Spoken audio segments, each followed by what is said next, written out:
HSRP number plate ಇದಕ್ಕೆ deadline ಇತ್ತು February 17 ಅಂದ್ರೆ ಇವತ್ತು ಅದನ್ನ ಎಕ್ಸ್ಟೆಂಡ್ ಮಾಡಲಾಗಿದೆ. ಅನೇಕರು ಅಪ್ಲೈ ಮಾಡ್ತಾ ಇರ್ತಾರೆ. ಇದಕ್ಕೆ ಅಪ್ಲೈ ಮಾಡೋ ಮುನ್ನ ನೀವು ಒಂದು ಎಚ್ಚರಿಕೆಯನ್ನು ವಹಿಸಬೇಕು. ಯಾಕಾಗಿ ಅನ್ನೋದನ್ನ ಡೀಟೇಲ್ ಆಗಿ ನಾವು ಹೇಳ್ತಾ ಹೋಗ್ತೀವಿ. High security registration plate HSRP online ನಲ್ಲಿ ಅಪ್ಲೈ ಮಾಡಬೇಕು. ಈ ಸಂದರ್ಭ ಬಹಳ ಎಚ್ಚರಿಕೆಯಿಂದ ನೀವು ಇರಬೇಕಾಗುತ್ತೆ. ಯಾಕೆಂದ್ರೆ ಡೂಪ್ಲಿಕೇಟ್ ಲಿಂಕ್ ಗಳನ್ನ ಬಿಟ್ಟು ಸೈಬರ್ ಕಿಡಿಗೇಡಿಗಳು, ಸೈಬರ್ ಕಳ್ಳರು ವಂಚಿಸುತ್ತಿದ್ದಾರೆ. ನಿಮ್ಮ ಹಣ ಇನ್ಯಾರದ್ದು ಅಕೌಂಟಿಗೆ ಹೋಗುತ್ತೆ. ಯಾವ HSRP ಪ್ಲೇಟು ಬರಲ್ಲ. ಅವಾಗ ನಕಲಿ ಲಿಂಕ್ ಅನ್ನ ಹರಿಬಿಟ್ಟು ನೋಂದಣಿ ಮಾಡಿಸ್ತಿದ್ದಾರಂತ ಏಕದಿನ. ಹೀಗಾಗಿ HSRP ಪ್ಲೇಟ್ ನೋಂದಣಿ ಬಳಿಕ QR ಕೋಡ್ ಒಂದು ಬರುತ್ತೆ, ಅದು ಫೇಕ್. ವಂಚಕರ QR ಕೋಡ್ ಕ್ಲಿಕ್ ಮಾಡಿದ್ರೆ ನಿಮ್ಮ ಹಣ ಇನ್ಯಾರಿಗೋ ಹೋಗುತ್ತೆ. ಆಗಬೇಕಾದ ಕೆಲಸ ಆಗಲ್ಲ. ಸ್ವಲ್ಪ ಯಾಮಾರಿದ್ರು ಬ್ಯಾಂಕ್ ಖಾತೆಯಲ್ಲಿರುವ ಹಣ ಸಂಪೂರ್ಣವಾಗಿ ಖಾಲಿಯಾಗುವ ಅಪಾಯ ಎದುರಿಸ್ತೀರಿ. ಹುಷಾರಾಗಿರಿ, ಎಚ್ಚರಿಕೆಯಿಂದಿರಿ. ಈ ಬಗ್ಗೆ ವಂಚನೆಗೊಳಗಾದ ವ್ಯಕ್ತಿ ಪೊಲೀಸ್ ಠಾಣೆಗೆ ದೂರು ಕೊಟ್ಟಿದ್ದಾರೆ. ಎಕ್ಸ್ ಜಾಲತಾಣದ ಮುಖೇನ ಪೊಲೀಸರಿಗೆ ಈಗ ದೂರನ್ನು ಕೊಟ್ಟಿರುವುದು ವ್ಯಕ್ತಿ. ಸೈಬರ್ ವಂಚಕರ ಬಗ್ಗೆ ಎಚ್ಚರಿಕೆಯಿಂದಿರುವಂತೆ ಸೂಚನೆಯನ್ನು ಕೊಟ್ಟಿದ್ದಾರೆ. ನೋಡಿ, ಅವರು 550 ರೂಪೀಸ್ ಪೇ ಮಾಡಿರುವ ಆ ಸ್ಕ್ರೀನ್ ಶಾಟ್ ಅನ್ನು ಶೇರ್ ಮಾಡಿದ್ದಾರೆ. QR ಕೋಡ್ ಬಂದಿದೆ.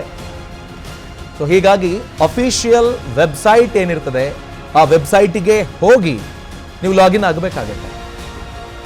ಪೊಲೀಸರು ಸಹ ಈ ಬಗ್ಗೆ ಅಲರ್ಟ್ ಮಾಡಿರೋದನ್ನು ನೀವು ಗಮನಿಸ್ತಿದ್ದೀರಿ. ಯಾವುದೇ ತರದ ನೋಡಿ, ಪರ್ಸನಲ್ ಇನ್ಫಾರ್ಮೇಶನ್ ಅನ್ನು ಶೇರ್ ಮಾಡಬಾರ್ದು. ಒಂದು ವೇಳೆ ಸೈಬರ್ ಕ್ರೈಮ್ ಆಗಿದೆ ಅನ್ನೋ ಅಪಾಯ ಆಗಿದೆ ಅನ್ನೋದೇನಾದ್ರೂ ನಿಮ್ಗೆ ಅನ್ಸಿದ್ರೆ 1930 ಈ ನಂಬರ್ಗೆ ಕಾಲ್ ಮಾಡಿ ರಿಪೋರ್ಟ್ ಮಾಡಿ ಅನ್ನೋದನ್ನ ಶೇರ್ ಮಾಡಿದ್ದಾರೆ. ಈ ಬಗ್ಗೆ ಡೀಟೇಲ್ಸ್ ಪಡ್ಕೊಳ್ಳೋಣ. ನಮ್ಮ crime bureau head SK Manjunath live join ಆಗ್ತಿದ್ದಾರೆ. ಮಂಜುನಾಥ್, ಈಗ ಫ್ರಾಡ್ಸ್ಟರ್ಸ್ ಈ ರೀತಿ ನಕಲಿ ಲಿಂಕ್ ಗಳನ್ನ ಬಳಸ್ತಿದ್ದಾರೆ ಅನ್ನೋದಿದೆ. ಸಾಮಾನ್ಯ ಈ ಸೈಬರ್ ಕ್ರೈಮ್ ಅನ್ನೋದು ಹೇಗಾಗುತ್ತೆ, ನೀವು ಹುಡುಕಿದಾಗ ಫಸ್ಟ್ ಲಿಂಕ್ ಏನ್ ಬರುತ್ತೆ, ಎಷ್ಟೋ ಬಾರಿ ಪ್ರಮೋಟೆಡ್ ಲಿಂಕ್ ಇರುತ್ತೆ, ಗೊತ್ತಿಲ್ಲದೆ ಇರುವಂತಹ ಕೀವರ್ಡ್ಸ್ ಗಳನ್ನ ಬಳಸ್ಕೊಂಡು ಟಾಪ್ ಅಲ್ಲಿ ಬರೋ ರೀತಿಯಲ್ಲಿ ಮಾಡಿರ್ತಾರೆ. ಜನಸಾಮಾನ್ಯರಿಗೆ ಅನ್ಸೋದೇನು, ಹುಡುಕಿದ ತಕ್ಷಣ ಫಸ್ಟ್ ಯಾವ ಲಿಂಕ್ ಬರುತ್ತೋ ಅದು ಕರೆಕ್ಟ್ ಇರಬಹುದು ಅನ್ನೋ ರೀತಿಯಲ್ಲಿ. ಸೊ ಅಫಿಷಿಯಲ್ ಲಿಂಕ್ ಅನ್ನ ಕ್ರಾಸ್ ವೆರಿಫೈ ಮಾಡ್ಕೊಳ್ಳೋದು ಹೇಗೆ, ಪೊಲೀಸರು ನಂಬರ್ ಕೊಟ್ಟಿದ್ದಾರೆ, ಬಟ್ ಕ್ರಾಸ್ ವೆರಿಫೈ ಮಾಡ್ಕೊಂಡು ಸೇಫ್ ಆಗಿ ಪೇಮೆಂಟ್ ಮಾಡೋದು ಹೇಗೆ ಅನ್ನೋದ್ರ ಬಗ್ಗೆನೂ ತಿಳಿಸ್ಕೊಡ್ತಿದ್ದಾರಾ?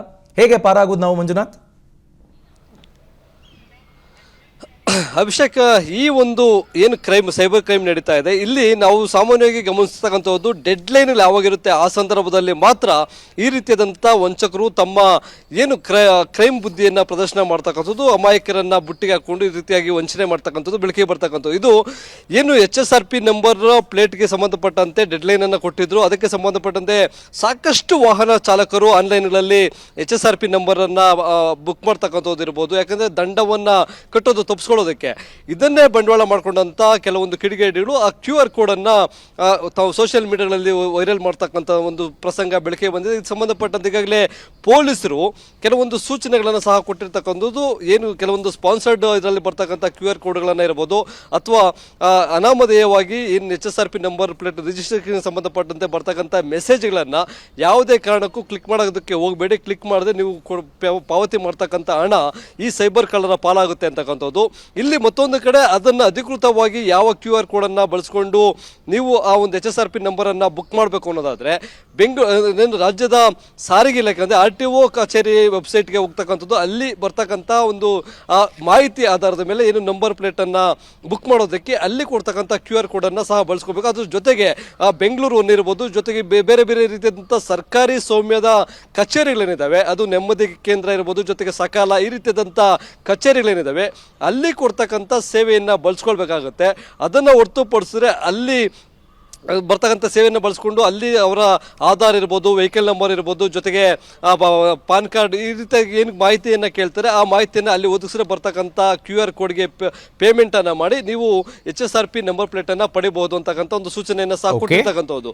ಅದನ್ನು ಹೊರತುಪಡಿಸಿ ಶೇರ್ ಆಗ್ತಕ್ಕಂಥ ಒಬ್ಬರಿಗೊಬ್ಬರು ಸೋಷಿಯಲ್ ಮೀಡಿಯಾಗಳಲ್ಲಿ ಶೇರ್ ಆಗ್ತಕ್ಕಂಥದ್ದು ಇರ್ಬೋದು, ಅಥವಾ ಯಾವುದಾದ್ರೂ ಒಂದು ವೆಬ್ಸೈಟನ್ನು ಓಪನ್ ಮಾಡಿದ ಕೂಡಲೇ HSRP ಅದನ್ನೇ ಹೋಲ್ತಕ್ಕಂಥ ಬೇರೆ ವೆಬ್ಸೈಟ್ಗಳಿರ್ಬೋದು, ನೀವು ಹೇಳ್ದಾಗೆ ಸ್ಪಾನ್ಸರ್ಡ್ ಅಂತ ಬರ್ತಕ್ಕಂಥ QR ಕೋಡ್ಗಳಿರ್ಬೋದು ಅವನ್ನ ಗಮನದಲ್ಲಿ ಇಟ್ಕೊಂಡು ಅದರ ಬಗ್ಗೆ ಯಾರದ್ದಾಗದು ಅರಿವಿರ್ತಕ್ಕಂಥ ಅದ್ರ ಬಗ್ಗೆ ಮಾಹಿತಿ ಇರ್ತಕ್ಕಂಥವ್ರನ್ನ ಕೇಳಿ ಅದರ ಮುಖಾಂತರ ಅಪ್ಲೈ ಮಾಡಬೇಕು. ಸ್ವಲ್ಪ ಮಟ್ಟಿಗೆ ಎಚ್ಚರಿಕೆ ಇರಬೇಕು. ಜೊತೆ ಅದನ್ನು ಹೊರತುಪಡಿಸಿದ್ರೆ ಕಚೇರಿಗಳು ಅಂದ್ರೆ ಯಾರು ಡ್ರೈವಿಂಗ್ ಲೈಸೆನ್ಸ್ ಗಳನ್ನ ಮಾಡಿಸ್ಕೊಡ್ತಾರೆ, ಯಾರು ಶೋರೂಮ್ ಇರುತ್ತೆ ಅಲ್ಲೇ ಹೋಗಿ ಮಾಡಿಸಿದ್ರೆ ಈ ರೀತಿಯಾದಂತಹ ಸೈಬರ್ ಕ್ರೈಮ್ ಅನ್ನ ತಡೆಗಟ್ಟಬಹುದು ಅಂತಕ್ಕಂಥ ಒಂದು ಸೂಚನೆಯನ್ನ ಸಹ ಕೊಟ್ಟಿದ್ದಾರೆ ಅಭಿಷೇಕ್.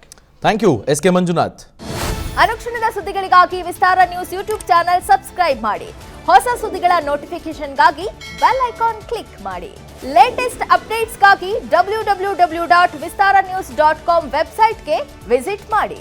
ಅಂಗೈಯಲ್ಲೇ ಜಗತ್ತಿನ ಸುದ್ದಿ ತಿಳಿಯಲು Vistara news Kannada app download ಮಾಡಿ.